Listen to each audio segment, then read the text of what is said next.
You said it was never that shocking. All right, we got SCP-001, which is the real 001. Okay, I don't, you know what I mean? We're going to see what this video is talking about is by the infographics guys. So let's not waste no time. Let's get into it. Last time we did infographics, we did that little Reagan stuff, bro. A legendary stream, to say the least. But yeah, bro, let's let's get into this, bro. See what it's talking about. It isn't easy to work for the SCP Foundation. Not only is the job dangerous, you could be eaten by a giant immortal lizard or turned into organic furniture inside the world's scariest living room, but it's also insanely complicated. How do you make sense of the nonsensical? What's the definition of strange when your career is securing, containing, and protecting anomalous objects and entities? Rather than a single object, location, or being, SCP-001 is a cluster of over 30 different proposals for potential candidates for the prestigious 001 spot. Some believe there's a true 001 hidden in this group, and the rest are decoys. Others think that these are all just SCPs cataloged prior to the introduction of the current classification system. Some even think that all of the proposals have a valid claim to the SCP-001 throne. We're not here to make a final judgment. Instead, we're going to take you on a lightning round crash course through 31 of the SCP-001 proposals. If you'd like a more in-depth take on any of these SCPs, let us know in the comments. But for now, there's no more time to waste. After all, we got a lot to cover. Let's go. Number 31, let's see. the sheaf of papers. This seemingly innocent stack of paper is actually one of the most mysterious and feared items under the Foundation's lock and key. While it appears to be a simple, confidential report, every time the papers are read, it details the appearance of a new SCP that will inevitably be discovered soon after. The question is whether the sheaf of papers is warning us about these entities or creating them itself. Number 30, the prototype. This account details the capture of an incredibly strange cycloptic creature that emits massive amounts of radiation and can create micro-singularities. The writing of this creature's file is so basic, unformatted, and unredacted that it's clear that the being was one of our earlier creatures secured by the organization. Interestingly, it was during the capture of this creature that Dr. Keter was killed, inspiring the creation of the infamous Keter class in his honor. Number 29, the Gate Guardian. This huge, multi-winged, sword-wielding biblical energy being may have been the impetus for the founding of the SCP Foundation. This being remains largely static, guarding the intersection of the Tigris and Euphrates rivers. Its flaming sword, which is believed to be as hot as the sun, can cleave any aggressor out of existence at the atomic level. When the founder of the SCP Foundation first encountered the Gate Guardian, they heard one word echoing through their mind: prepare. And the rest is history. Number 28. The lock. Damn. This onyx gemstone and the incredibly complex lock attached to it are still a mystery. To this day, all attempts to open it have failed. Personally, we think that's probably for the best. Number 27, the factory. As the name suggests, this SCP is literally a factory founded by a pagan and a devil worshipper. While it's believed that the factory could create just about anything, its specialty was creating a number of SCPs we know and fear today. Pre-Foundation forces were able to disable the factory, but not without sustaining their own heavy losses. Number 26, the Spiral Path. This is a normal-appearing gravel pathway that, when traveled clockwise, appears completely normal. However, when traveled counterclockwise, the path goes uphill forever, in defiance of all laws in physics. This simple anomaly opened a Pandora's box of rampant anomaly creation, leading to a number of the deadly SCPs we know today. Number 25, the Legacy. This SCP is a collection of seemingly random objects, including a diary from a person claiming to be from another reality, attempting to halt a trans-dimensional corruption that they themselves created. The diary claims to have a solution to this corruption, but the solution has not yet been found. Number 24. The database. In one of the strangest twists on the format, this SCP is actually the various authors of the SCP Wiki who are somehow leaking top-secret information to the public. Number 23. Nigga, that's a SCP? What, bro? Okay. The Foundation. This SCP, first discovered by the FBI, is an anomalous high school building that experiences shifting internal geometry and sometimes manifests hostile humanoids within. Number 22. 36. One of the rare benevolent SCPs, the 36 are humans with a truly remarkable ability. They can dampen or even neutralize any SCP they come into contact with. Though it's implied that the 36 may have the power to save the world, every time one of them dies, a supernatural calamity occurs, often leaving hundreds of innocents dead. Damn. Number 21. Keter Duty. This refers to... Bro, the 36? That sounds like the most interesting thing I've ever heard.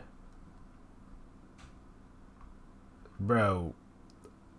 Wait. 001.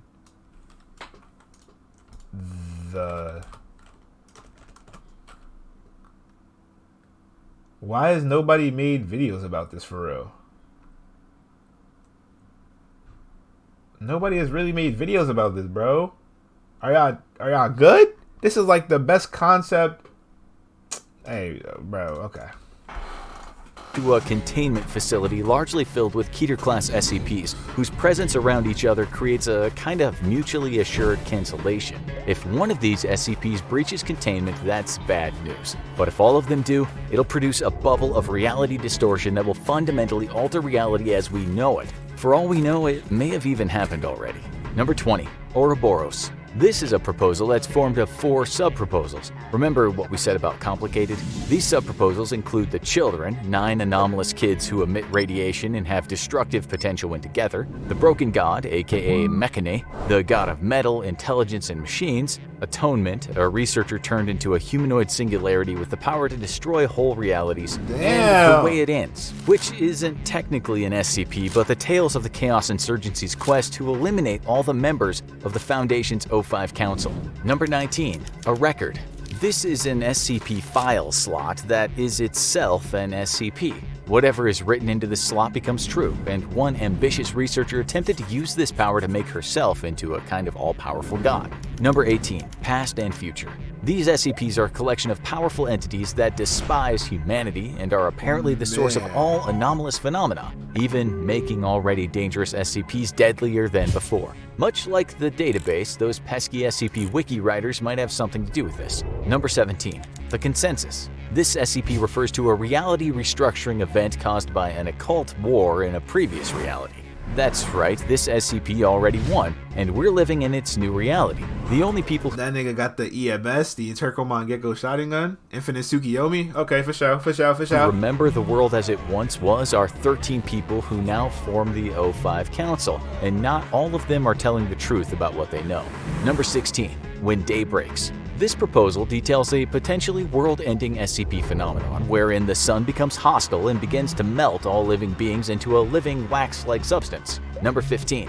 God's Blind Spot. This is an anomalous area referred to as Facility T, in which nobody can die. This anomaly dates back to the biblical ages of Moses and is believed to have originated from the literal blessing of the Abrahamic God. It's through a covenant with this god that the Foundation is able to make limited use of this death-free area. Number 14. Normalcy. Ever wonder what the Foundation's definition of anomalous is? Exactly. It all comes from this proposal, which is a document shared among the O5 Council that gives solid definitions to the fundamental laws of reality. If something breaks these laws, that's an anomaly, and then it becomes the Foundation's business. Number 13. The World at Large. As the title suggests, this SCP is our home planet Earth and its ability to support life. It's believed that these qualities were planted on Earth in our reality by another dimension's SCP Foundation, hoping to continue human life after some terrible calamity in its own dimension. Number 12. Dead Men. This SCP was an 84-year-old man whose body, when damaged and mutilated,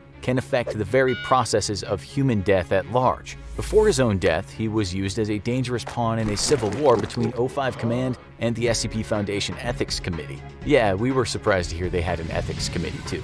Number 11. The World's Gone Beautiful. This SCP describes an anomalous event that will take place just before the apocalypse, in which flowers will grow all over the world and everyone will be briefly at peace before their destruction 24 hours later. Number 10. The Scarlet King. This is an extremely powerful, extremely malevolent, extremely extra-dimensional being. Its worshippers attempted to summon him in the ritual that created SCP-231, and it's believed that he will finally enter our reality after the death of SCP-231-7. You better hope you're already dead by then. Number 9. A Simple Toymaker, aka Dr. WONDERTAINMENT. This is a reality bender who appears to be a normal human male but has the ability to create other anomalous objects, a number of which are now cataloged SCPs. Number 8. Story of Your Life. This is another anomalous document that has the ability to warp reality, but only when the writing contained within conforms to a narrative structure. Number 7. A Good Boy. This is another anomalous entity created accidentally by the Foundation itself. A neural network was fed information on other anomalous entities in order to help the Foundation come up with better containment and neutralization procedures. Problem was, the computer got way too eager with the neutralization part. Number 6. Project Palisade. This is another anomaly created by the Foundation, this time to combat a potentially reality-destroying entity known as the Worm. The Foundation created a number of alternate realities as shields, but it's possible that this just made the Worm stronger. Number 5. 05-13. The final member of the O5 Council, who ironically may not even be anomalous. However, seeing as all the other members of the O5 Council are anomalous, 05-13's lack of anomalous properties is therefore anomalous. Like we told you earlier, it's complicated. Number 4. What? This is less an actual SCP and more about the difficult process of ascertaining the true 001, if such a thing is possible. The very concept of SCP-001 is to some degree an anomalous idea. Number 3. The Sky Above the Port. Another particularly bizarre SCP regarding the permanent threat of a ZK-class reality failure. How is such a calamitous event prevented? By keeping a strange entity in a cave eternally entertained.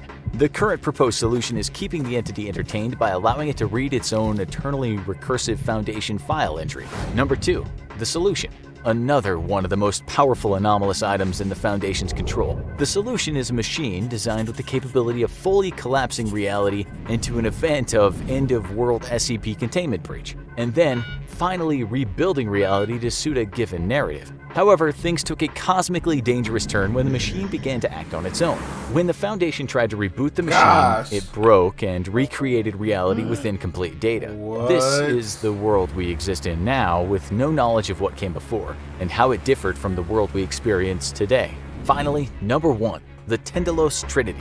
Put very simply, the TINDALOS Trinity represents 3 timelines that converge and feed back in on themselves. Even trying to summarize this one is near impossible, as its strangeness and complexity resists all reduction. You can hunt down the TINDALOS Trinity yourself and hope to unpack its secrets, but don't say we didn't warn you. So that's SCP-001. Is it one of them, all of them, or even none of them? Perhaps that's a question best left up to the Foundation, or maybe the simple answer is that you're just not meant to know. We're talking about information so privileged here that it's protected by a memetic kill agent that'll quite literally make you drop dead if you view the files without proper authorization. You do have proper authorization, right? Quick, click on one of these other videos instead before you're detected. Oh, man. Bro, honestly, which one is y'all favorite ones, bro? I think my favorite one is still the 36, bro. That is such an interesting concept. Maybe not 36. Maybe it should be like 12 or something. You said some of the council are straight up SCPs themselves? That's wild, bro. That's wild. That's a lot of 001s, bro. There's a lot of 001s.